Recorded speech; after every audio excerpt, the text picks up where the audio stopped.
అమ్మ నమస్కారం అమ్మ. మీరు ఇప్పుడు ప్రత్యేకంగా మాదిపాడు గ్రామం సంబంధించిన లక్ష్మీ నరసింహస్వామి క్షేత్రం, అదేవిధంగా త్రిజగద్గురు పీఠం యొక్క ప్రత్యేక పూజలు, అంతేకాకుండా నాగప్రతిష్ఠ గురించి కూడా మీరు అక్కడ ప్రత్యేకమైన పూజలను ప్రతిష్టలు అనేవి జరిపిస్తున్నారు. అక్కడ మన దేవస్థానంలో గండబేరుండ లక్ష్మీ నరసింహస్వామి యొక్క దేవస్థానం కూడా ఉన్నది. అదేవిధంగా నాగప్రతిష్టలు అనేవి కూడా ప్రత్యేకంగా మీరు కార్యక్రమం అనేది నిర్వహిస్తున్నారు. అయితే అక్కడ దానికి సంబంధించి నాకు స్థల పురాణం అనేది నాకు ఒకసారి చెప్పండి అమ్మా. అంటే ఎలా మీరు అక్కడ ఎందుకని అక్కడ నిర్వహించడం జరుగుతుంది, ఆ స్థలాన్ని ఎందుకని ఎంచుకున్నారు, అక్కడ ఉన్న ప్రత్యేకత ఏంటనేది ఒకసారి నాకు ఒకసారి. చాలా మంచిదండి. మా గురువుగారైన పూర్వాశ్రమంలో నాకు మాతామహులైన శ్రీ సత్యానందేంద్ర సరస్వతి స్వామి వారు 1970 జూన్ 14న ఈ పల్నాడు జిల్లా అచ్చంపేట మండలం మాదిపాడు గ్రామ శివారులో త్రిజగద్గురు పీఠాన్ని స్థాపించడం జరిగింది. ఈ పీఠానికి చుట్టుపక్కలున్న ప్రాంతానికి చాలా విశేషమైనది ఏంటంటే, భరద్వాజ మహాముని సంచరించి తపస్సు చేసి ఆ తపశ్శక్తితో ఆ అడవుల్లో శివలింగ ప్రతిష్ఠ చేయటం అనేది ఒక అద్భుతం. ఇవి నల్లమల అడవులు ఒక చివరి ప్రాంతం అన్నమాట. ఇది దక్షిణంగా అడవులు ఉండటం, ఉత్తర వైపుగా వాస్తుశాస్త్రాన్ని అనుసరించి ఉత్తర వాహినిగా కృష్ణానది ఉత్తర వైపుగా ఉండటం, ఆ కృష్ణానది కూడా ఉత్తర వాహినిగా ప్రవహించడం అనేది చాలా విశేషం. ఒక దీవిలాగా ఉంటుంది ఈ ప్రాంతం. కృష్ణానది నైరుతిగా మొదలయ్యి పడమర వైపు నుంచి మళ్ళీ ఉత్తర వైపుగా ఉత్తర వాహినిగా ప్రవహించి ఈశాన్యంతో అంతమై వేదాద్రి మీదుగా అమరావతి మీదుగా పయనం కొనసాగిస్తూ ఉంటుంది. ఇది కూడా చాలా ఒక విశేషం అన్నమాట. అంటే ఒక ఆగ్నేయంలోనే కృష్ణానది ఉండదు. అంటే వాస్తుపరంగా ఏదేది ఎక్కడుండాలో అలా ఉండటం అనేది ముందు క్షేత్రం విశేషం. తర్వాత కూర్మ రూపంలో ఉండటం, అంటే తాబేల ఆకారంలో ఈ క్షేత్రం ఎక్కడైతే త్రిజగద్గురుపీఠం స్థాపించబడ్డదో అక్కడ కూర్మ రూపంలో ఈ క్షేత్రం అనేది ఉండటం అనేది కూడా చాలా విశేషం అన్నమాట. గురువుగారు శ్రీ సత్యానంద సరస్వతి స్వామి వారు కొన్ని లక్షలు జపం చేసి యజ్ఞయాగాది హోమాది క్రతువులు చేయటం కూడా ఇక్కడ చాలా విశేషమైనది ఈ క్షేత్రానికి. అలాగే రీసెంట్గా 2018 నుంచి మనం ఈ ప్రధాన దైవం ఈ త్రిజగద్గురుపీఠంలో ఎవరైతే ఉన్నారో అష్టముఖ గండబేరుండ బడబానల జ్వాలా లక్ష్మీ నరసింహస్వామి వారి యొక్క శక్తిని వినియోగించుని మనం ఇక్కడ నాగప్రతిష్ఠా కార్యక్రమాలు చేయటం కూడా చాలా విశేషం.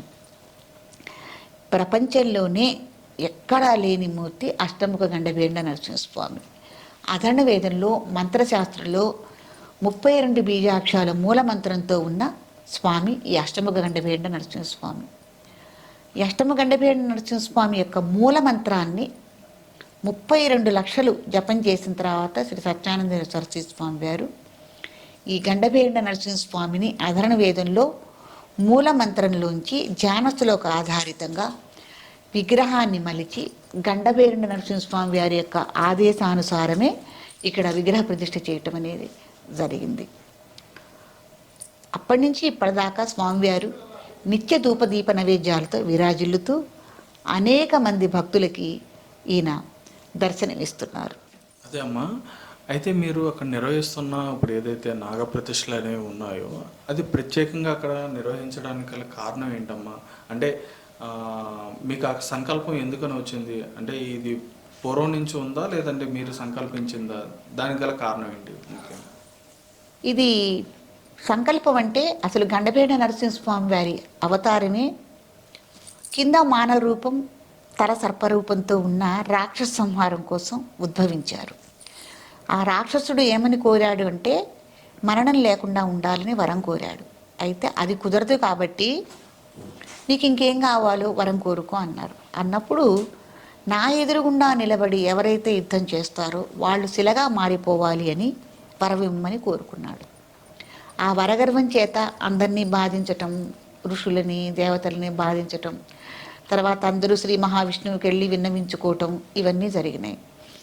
జరిగిన తర్వాత తల సర్పరూపంతో ఉన్న రాక్షసుడు కాబట్టి ఆ రాక్షస సంహారం కోసం శ్రీ మహావిష్ణువు ప్రధానంగా గండభేరుండ పక్షి ముఖంతో, అంటే ఆ గండభేరుండ పక్షికి 3 నేత్రాలు 2 ముక్కులుతో స్వామి మిగతా 7 ముఖాలు, అంటే సింహం, వ్యాఘ్రం, అశ్వం, వరాహం, వానరం, గారుడం, భల్లూకం 8 ముఖాలతో 16 బాహువులతో, ఆ 16 బాహువుల్లో అనేకమైన ఆయుధాలతో స్వామి ఉద్భవించి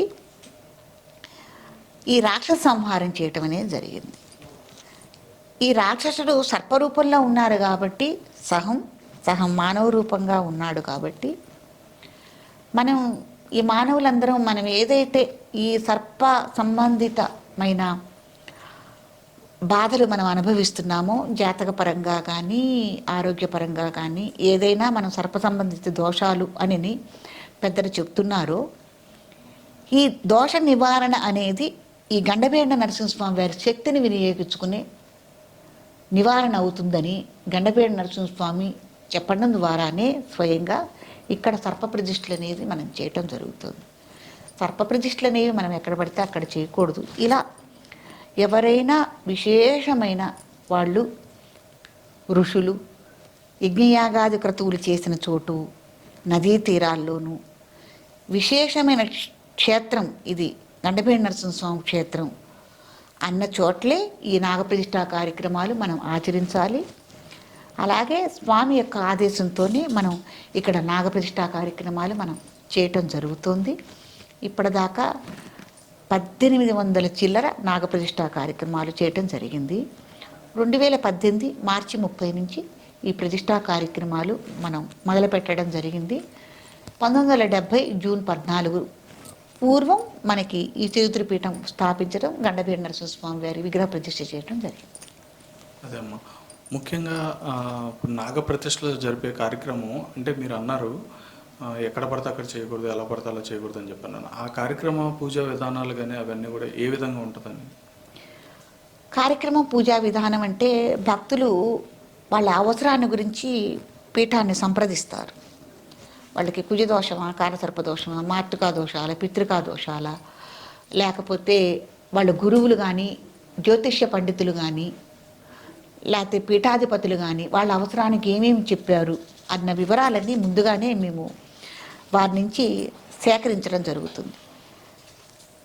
జరిగినప్పుడు వాళ్ళకి తగిన విధానంగా ఇలా చేసుకోవాలి అని వాళ్ళు చెప్తారు. వాళ్ళు నిర్ణయించుకుని వస్తేనే మనం పీఠంలో చేయటం జరుగుతుంది.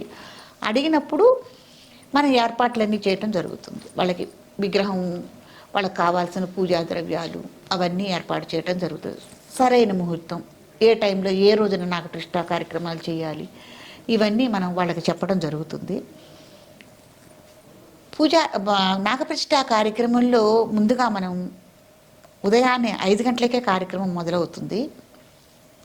ప్రాతకాలంలో తిరుపతిపీఠానికి గండభేరుండ నరసింహస్వామి వారి సన్నిధిలో పీఠం చుట్టూతా ప్రాతకాల ప్రదక్షిణాలు చేయించటం, తర్వాత సూర్యోదయం టైంలో సూర్య నమస్కారాలు ఆచరించటం, తర్వాత అక్కడ క్షేత్రపాలిక అంకమ్మ తల్లికి వెళ్ళి అక్కడ పూజ చేసుకుని, గురుదేవులు బృందావనం దగ్గరికి వెళ్ళి ఆయన యొక్క ఆశీస్సులు తీసుకుని అక్కడ నమస్కారం చేసుకుని తిరిగి పీఠానికి వచ్చి గండభేరుండ నరసింహస్వామికి యథావిధిగా పూజాది కార్యక్రమాలు, బాలభోగం నైవేద్య కార్యక్రమాలు ఇవన్నీ చేసుకున్న తర్వాత అప్పుడు మనం సిద్ధం చేసి ఉంచుతాం. మండపారాధన అంటారు. మండపారాధన అంటే తెల్లని ఒక టవలు పరిచి దాని మీద బియ్యం పోసి అక్కడ మండపారాధనకు కావలసిన సాధన సామాగ్రి అంతా సర్ది ఉంచి కలశం ఏర్పాటు చేసి సిద్ధం చేసి ఉంచుతే భక్తులు వచ్చి ఈ మండపారాధన దగ్గర కూర్చున్నప్పుడు మనం నవగ్రహ పూజ, గణపతి పూజ, మండపారాధన, రక్షాబంధన, నవనాగుల ఆరాధన, కలశారాధన, మహాసంకల్పం, వ్యక్తిగత సంకల్పం. మహాసంకల్పం అంటే ఈ నాగప్రతిష్ఠా క్రతువులోంచి మహాసంకల్పం అది ప్రతి ఒక్కరికి వర్తిస్తుంది. వ్యక్తిగత సంకల్పం అంటే వాళ్ళు దేని గురించి చేసుకుంటున్నారు, సంతానమా, వివాహమా, ఉద్యోగమా, వ్యాపారమా ఏమిటని అడుగుతాం కాబట్టి వ్యక్తిగత సంకల్పం కూడా చెప్పి అక్కడ ఈ కార్యక్రమాన్నంతా నిర్వహించడం జరుగుతుంది ఈ మండపారాధన దగ్గరే. అది జరిగిన తర్వాత శివుడికి రుద్రాభిషేకం చేయించి, తర్వాత ఈ నాగం మనకి శిల్పుల దగ్గర నుంచి తయారీ వస్తుంది కాబట్టి ఈ నాగానికి బింబశుద్ధి అంటారు. బింబశుద్ధి అన్నప్పుడు ఏదైతే మనం ఈ కలశంలో నవనాగుల ఆరాధన చేసి కలశం తీర్థం ఉంటాయి కదా, ఆ తీర్థంతో ఈ నాగానికి బింబశుద్ధి చేస్తారు. ఆ బింబశుద్ధి కార్యక్రమంలోనే మనకి క్షీరాదివాసం, అదివాసాల్లో క్షీరాదివాసం, జలాదివాసం ఈ కార్యక్రమం చేసుకున్న తర్వాత చెయ్యాదివాసం, ధాన్యాదివాసం, పుష్పాదివాసం అని అధివాస కార్యక్రమాలను నిర్వహించుకుని అక్కడ ధూపదీప నైవేద్యాలన్నీ ఈ స్వామివారికి సమర్పించుకుని అక్కడ స్వామివారు పుష్పాదివాసంలో విరాజిల్లుతూ ఉండగా నాగేంద్రుడు ఈ భక్తులకి మళ్ళీ హోమం దగ్గరికి తీసుకొచ్చి హోమ కార్యక్రమం నిర్వహించడం జరుగుతుంది.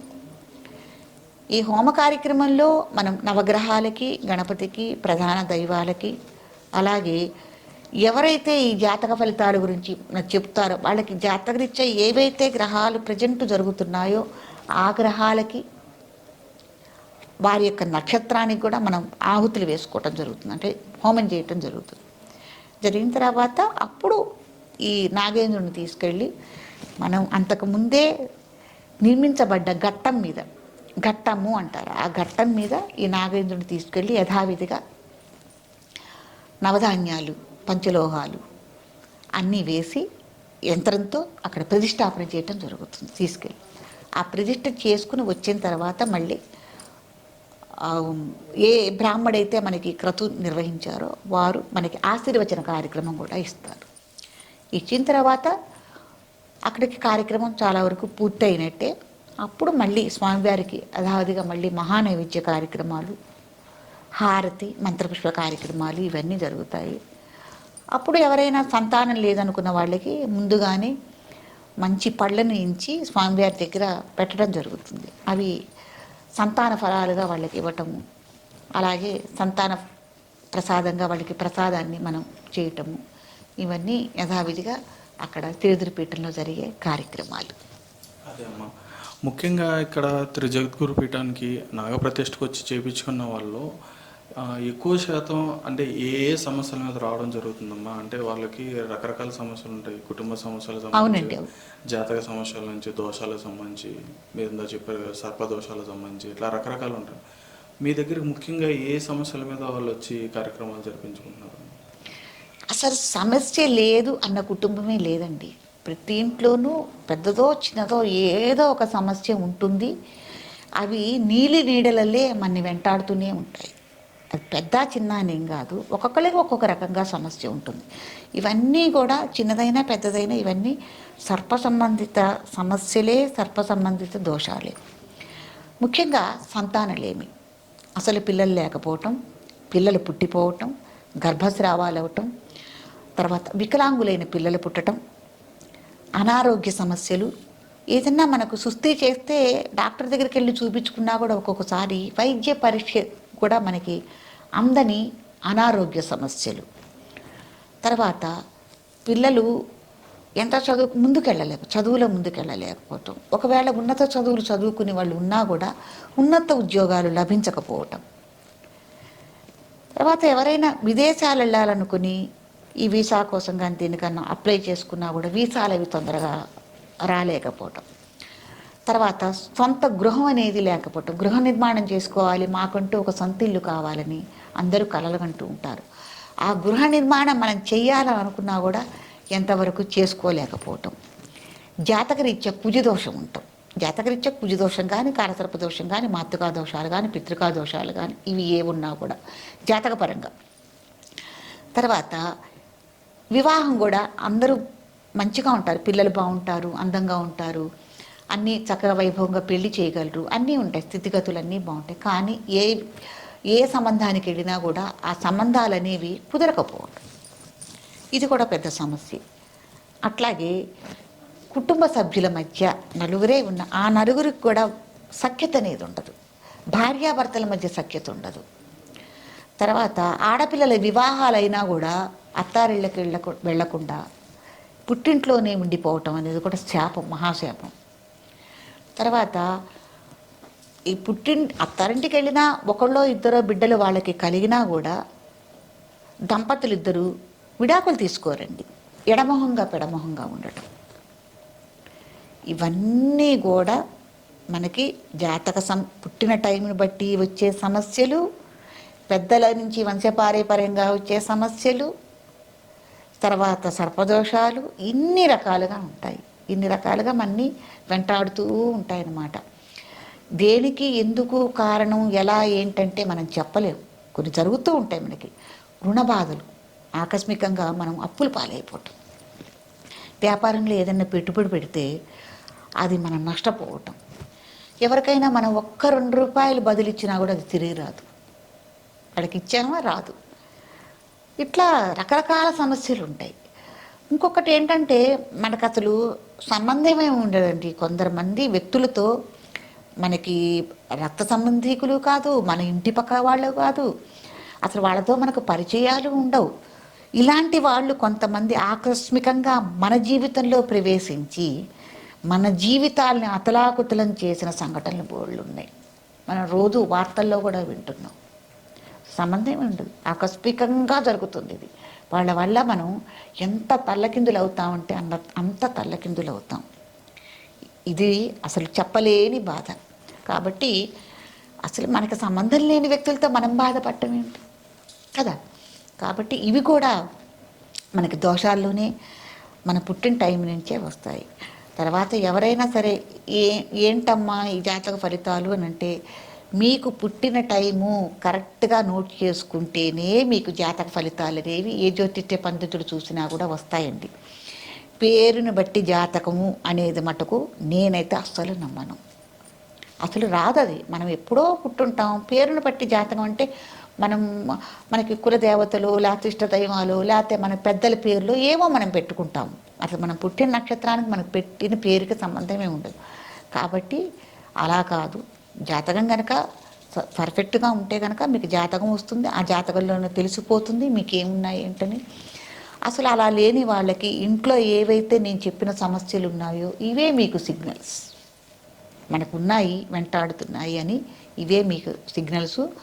ఈ విషయాల గురించి మీకు ఎవరైతే నమ్మకము అనుకుంటారో ఆ జ్యోతిష పండితుల దగ్గరికి కానీ, పీఠాధిపతుల దగ్గరికి కానీ, వేద పండితుల దగ్గరికి కానీ, మీ ఊళ్ళల్లో ఉండే ఆలయాల్లో పూజ చేస్తూ ఉంటారు, గ్రామ ఆలయాల్లో, వాళ్ళ దగ్గరికి కానీ మీకు ఎక్కడైనా సరే మీరు చూపించుకుని వాళ్ళ యొక్క సలహాలు సూచనలు తీసుకుని మీరు పడే కష్టానికి ఏ రెమెడీ చేయాలి, జపం చేయించుకోవాలా, హోమం చేయించుకోవాలా, తర్పణాలు ఇవ్వాలా, దాన ధర్మాలు చేయాలా, లేకపోతే ఇట్లాగే నాగప్రతిష్ఠా కార్యక్రమాలు చేయాలా అన్నది వారి సలహాలు సూచనలు అనుసరించి మీరు చేసుకోవటం అనేది చాలా మంచిది. లేదు మీకు మీరే నిర్ణయం తీసుకుంటారా, చక్కగా తీసుకోండి వెంటనే ధైర్యం చేసి. అంతేగాని సమస్యలతో మటుకు ఎవరు బాధపడద్దు. ఇన్ని సమస్యలు మనకు ఉన్నప్పుడు దైవారాధన చేయటం వల్ల తప్పు లేదు. చక్కగా దైవారాధన చేసుకోండి. ఒకవేళ మీ గ్రహాలు ప్రజెంట్గా మీకు ఏమేమి నడుస్తున్నాయో గనక మీకు తెలిస్తే ప్రతి ఒక్క మనిషికి దశలు అనేవి జరగాల్సిందే. శని మహద్దశ, రాహు మహద్దశ, గురు మహద్దశ ఏం జరుగుతుందో చూసుకోండి. ఆ గురువుతో కానీ రాహుతో కానీ ఎవరైతే ఏ మహద్దశలు జరుగుతూ ఉంటే ఆ దశలకి మళ్ళీ ఇంకోళ్ళు ఉంటారు.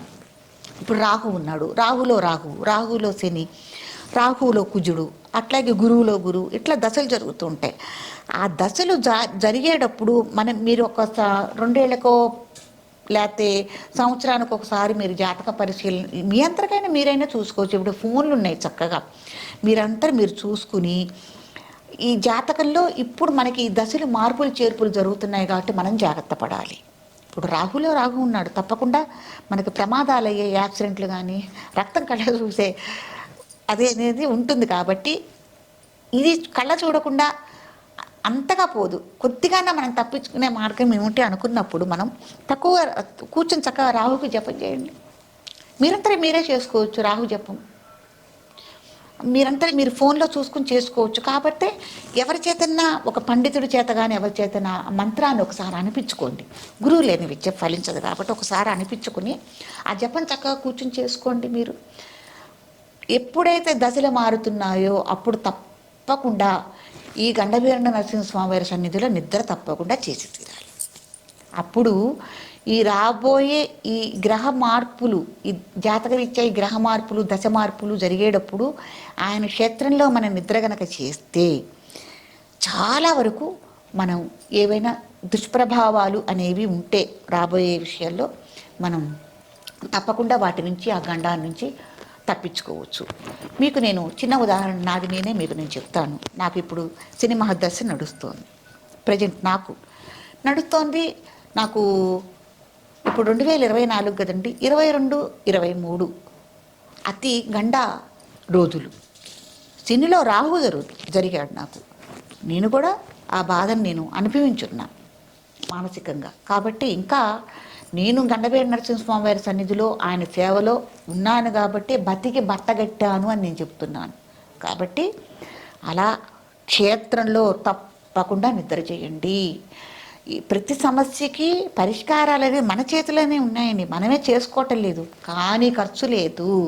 కొద్దిగా మీరు ఒళ్ళు బద్ధకం తగ్గించి అసలు మనం ఎలా నిలబడాలి, ప్రజెంట్గా మనం పడిపోతున్నాం కదా, ఎలా నిలబడాలి తట్టుకుని అని మీకు మీరే ధైర్యం చెప్పుకొని ఆధ్యాత్మికంగా దైవపరంగా నేను చెప్పేవన్నీ మీరు చేసుకుంటే చక్కగా నిలబడతారు. మీరు బాగుంటారు, మీ కుటుంబాలు బాగుంటాయి, అందరూ బాగుంటారు. ఎవ్వరూ బాధపడాల్సిన అవసరమే లేదు. ధైర్యంగా ఉండండి. అప్పులైనాయా, తీర్చుకునే మార్గం ఏంటో ఆలోచించుకోండి. మళ్ళీ ఎలా నిలబడాలో ఆలోచించుకోండి. అంతేగాని అప్పులు పాలైపోయాము, మేము తీర్చలేము అని, తీర్చుకోలేమని కానీ ఏదైనా తొందరపాటు నిర్ణయాలు తీసుకోవటం.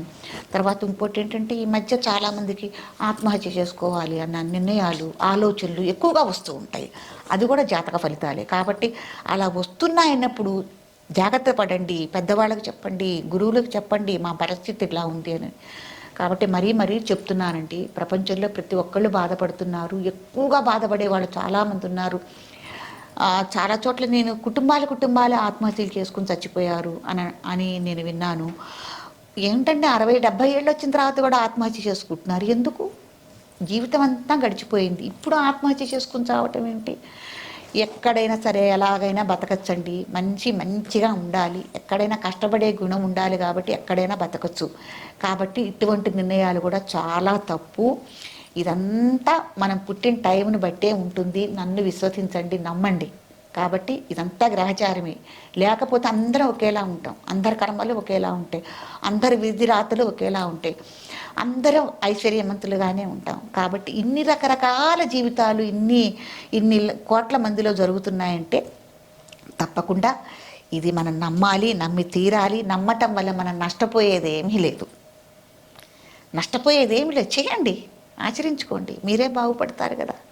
కాబట్టి విశ్వసించండి, అందరూ నమ్మండి, తగు జాగ్రత్తలు తీసుకోండి, అందరూ బాగుంటండి. మీ కుటుంబం కూడా బాగుంటుంది. మీరు ఒక్కళ్ళు దెబ్బతింటే కుటుంబం మొత్తం దెబ్బతింటుంది. కాబట్టి మీరంతా తగు జాగ్రత్తలు తీసుకోవాలని కోరుకుంటున్నాం. అదే అమ్మ, చివరిగా అమ్మ, ఇప్పుడు మన త్రిజగద్గురు పీఠానికి వచ్చి నాగప్రతిష్ఠ జరిపించుకోవాలంటే ఇప్పుడున్న మా ప్రదేశం నుంచి ఏ విధంగా రావాలి, ఎలా రావాలని చెప్పిన మార్గం మంచిదండి. హైదరాబాద్ నుంచి అయినా మనకి 210 కిలోమీటర్లకి మించి రాదు. సికింద్రాబాద్ రైల్వే స్టేషన్ నుంచి టైం టు టైం చేరుకునే ఒకే ఒక్క రైలు మార్గం మనకి శబరి ఎక్స్ప్రెస్ ఎక్కాలి. మధ్యాహ్నం 11:30కు ఉంటుంది. చక్కగా 4 మేము సత్తెనపల్లి రైల్వే స్టేషన్లో దిగచ్చు. 110 రూపాయల టికెట్. అక్కడి నుంచి 60 రూపాయలు పీఠానికి, 150 రూపాయలతో పీఠానికి చాలా ఈజీగా ఎంత ఆర్థిక పరిస్థితులు ఉన్నా కూడా చేరుకోవచ్చు. తర్వాత ఇంకొక మార్గం జగ్గయ్యపేట నుంచి కూడా మనం పులిచింతల ప్రాజెక్టు మీదుగా రివర్కి, కృష్ణానదికి రివర్కి అవతల మనం పల్నాడు జిల్లాలో ఉంటాము, యువతల కృష్ణా జిల్లా. ఈ రివర్ దాటుకుని కూడా పులిచింతల ప్రాజెక్టు మించి కానీ, పడవ మీద కానీ, బల్లకట్టు మించి కానీ అవతలకి చేరుకోవచ్చు. ఇది కూడా సులువైన మార్గమే. మనకి నెంబర్ ఆఫ్ బస్సులు జగ్గయ్యపేట హైదరాబాద్ డిపో నుంచి ఉన్నాయి. విజయవాడ బస్సు ఎక్కితే నేషనల్ హైవేలో జగ్గయ్యపేట స్టేజీలో మనం దిగచ్చు. లేదనుకుంటే ముందుగానే కోదాడ బస్ స్టాప్లో దిగి అక్కడి నుంచి నెంబర్ ఆఫ్ మీకు జగ్గయ్యపేట బస్సులు ఉంటాయి, అలాగైనా రావచ్చు. తర్వాత మీరు ఇటు కర్ణాటక వైపు నుంచి బెంగళూరు, కర్నూలు, అట్లా కడప, అట్లా వచ్చే వాళ్ళందరూ మీరు నరసరావుపేట రీచ్ అయ్యి, నరసరావుపేట నుంచి మీరు బస్ అయినా సరే, ట్రైన్ అయినా సరే, కార్ అయినా సరే నరసరావుపేట ముందు రీచ్ అయ్యి అక్కడి నుంచి సత్తెనపల్లి వచ్చి పీఠానికి రావచ్చు. ఇట్లా మీరు ఒరిస్సా బోర్డర్ నుంచి కనుక, మీరు విశాఖపట్నం నుంచి కానీ ఎక్కడి నుంచైనా మీరు అట్లా రావాలనుకున్న వాళ్ళకి కనుక మీకు విజయవాడ ముందు రీచ్ అయ్యి గుంటూరు వచ్చి గుంటూరు నుంచి రావచ్చు. విజయవాడ వచ్చి అమరావతి మీదుగా కూడా మనం రావచ్చు. అమరావతి కాకుండా జగ్గయ్యపేట నుంచి కూడా రావచ్చు. అట్లా వచ్చే వాళ్ళకి 3-4 మార్గాలుగా ఉన్నాయి. ఇటు వరంగల్, కరీంనగరు, లేకపోతే భద్రాచలం, ఈ సైడ్ నుంచి వచ్చే వాళ్ళకు కూడా మీరు చక్కగా కోదాడ చేరుకుని కోదాడ నుంచి కూడా వచ్చే అవకాశం ఉంది. అందరికీ సెంటర్ పాయింట్లో ఉందండి. త్రిదుర్పీఠం అనేది ఎక్కువ దూరంలో లేదు. మీరు ఎంతో దూరం ప్రయాసపడి ఎంతెంతో దూరాలు వెళ్ళే కన్నా త్రిదుర్పీఠంలో వచ్చి నాగప్రతిష్ఠ కార్యక్రమాలు చేయించుకోవచ్చు. అందరికీ సెంటర్ పాయింట్లో ఉన్న ఏదైనా కూడా ఎట్టించి వచ్చిన వాళ్ళకైనా కూడా 230 కిలోమీటర్లకి దాటదు. అందరూ కూడా చక్కగా రావచ్చు. కారులో అయినా రావచ్చు, బస్సులో అయినా రావచ్చు, రైల్లో అయినా కూడా చేరుకునే మార్గాలు ఉన్నాయి. తప్పకుండా. అక్కడ వసతి విధానాలు ఏ విధంగా ఉంటాయి? తప్పకుండా అండి. వచ్చిన వాళ్ళకి అక్కడ వసతి ఉన్నంతలో చక్కగా వాళ్ళు స్నానాలు చేయాలన్నా ఉండాలన్నా మంచి షెల్టర్ మార్గం ఉంది, ఉండొచ్చు. లేదు మాకు మంచిగా మేము ఏసీ రూమ్లో అలా ఉండాలంటే ఒక ఏసీ రూమ్ కూడా ఉంది, ఇస్తారు, ఇబ్బంది ఏం లేదు. ఏదైనా క్షేత్రంలో నిద్ర చేసి నాగప్రతిష్ఠ కార్యక్రమం చేసుకోవటమే విశేషం. దాని గురించే భక్తులు ఆలోచన చేయాలి. క్షేత్రంలో నిద్ర చేయాలి అన్న ఆలోచన చేయండి. దగ్గరలో మీకు సత్తెనపల్లిలో కానీ జగ్గయ్యపేటలో కానీ మీకు తగిన రూములు ఉంటాయి. అక్కడి నుంచి పెందరాళ్ళే మీరు 5 గంటలకల్లా క్షేత్రానికి వచ్చి మీరు చేసుకోవచ్చు. వీళ్ళంతకు ప్రసాద వితరణ అక్కడే ఉంటుంది. మీకు భోజన వసతి సదుపాయాలన్నీ అక్కడే ఉంటాయి. మంచిగా కార్యక్రమం మీరు చేసుకోవచ్చు. ఆఖరిగా అమ్మ, ఇప్పుడు ఆశ్లేష నక్షత్రంలో పుట్టిన పిల్లలు కానీ పెద్దవాళ్ళు కానీ కంపల్సరీ నాగప్రతిష్ఠ చెయ్యాలా? అదేదైనా దోషం ఉంటుందా? ఇప్పుడు బలానా నక్షత్రంలోనే పుడితేనే వాళ్ళకే దోషం ఉంటుంది. ఆశ్లేష నక్షత్రం కానివ్వండి, కృత్తికా నక్షత్రం కానీ, లేకపోతే ఆరుద్ర నక్షత్రం కానీ, ఇంకోటి కానీ ఏదైనా కానీ వాళ్ళ పుట్టిన టైంను బట్టే జాతకం ఉంటుంది. ఆ పుట్టిన టైం బట్టే దోషాలు ఎక్కువ తక్కువ అన్నది కూడా మనం నిర్ణయించడం జరుగుతుంది. అది ఆశ్లేష నక్షత్రం అని మనం చెప్పనవసరం లేదు. తర్వాత మీకు ఏదో ఇంకొక ముందు ముఖ్యమైన విషయం చెప్పదలుచుకున్నాను. నాగప్రతిష్ఠ కార్యక్రమాలే కాకుండా త్రిదుర్పీఠం అనేది ముఖ్యంగా నేను తెలియజేసేది ఏంటంటే ఆధ్యాత్మిక కేంద్రం. మీరెవరైనా జపం చేసుకోదలుచుకున్నారా, చక్కగా తరించదలుచుకున్నారా, లేకపోతే ఏదైనా హోమ కార్యక్రమాలు చేయించుకోదలుచుకున్నారా, లేకపోతే ప్రశాంతమైన జీవితం మీరు ఒక్కరోజైనా మీరు గడపదలుచుకున్నారా, లేకపోతే ఈ నాగప్రతిష్ఠ కార్యక్రమాలే కాకుండా ఏదైనా జపాలు, మీ నక్షత్ర జపాలు కానీ హోమాలు కానీ మీరు ఏమైనా చేయించుకోదలుచుకున్నా, లేకపోతే ఇంకా ఏదైనా విశేషమైన హోమాలు, సుదర్శన హోమం, ప్రత్యంగిరా హోమం, నారసింహ హోమం, మహాలక్ష్మి హోమం, గణపతి హోమం, ఇట్లాంటి వివిధమైన హోమాలు కూడా త్రిదుర్పీఠంలో మనం చేయటం జరుగుతుంది. ఈ క్షేత్రం మటుకు కమర్షియల్ మటుకు కాదండి, ఆధ్యాత్మిక కేంద్రం. ఆధ్యాత్మికమైన దృష్టితో చూడగలిగిన వాళ్ళకే ఈ క్షేత్రం యొక్క మహిమ అనేది తెలుస్తుంది. కాబట్టి ఎవరైనా జపం చేసుకోవాలా, రండి, చక్కగా చేసుకోండి. ఆ జప ఫలితాల్ని గణపతి నరసింహస్వామి వారికి తర్పణివ్వండి. తద్వారా మీరు తరిస్తారు.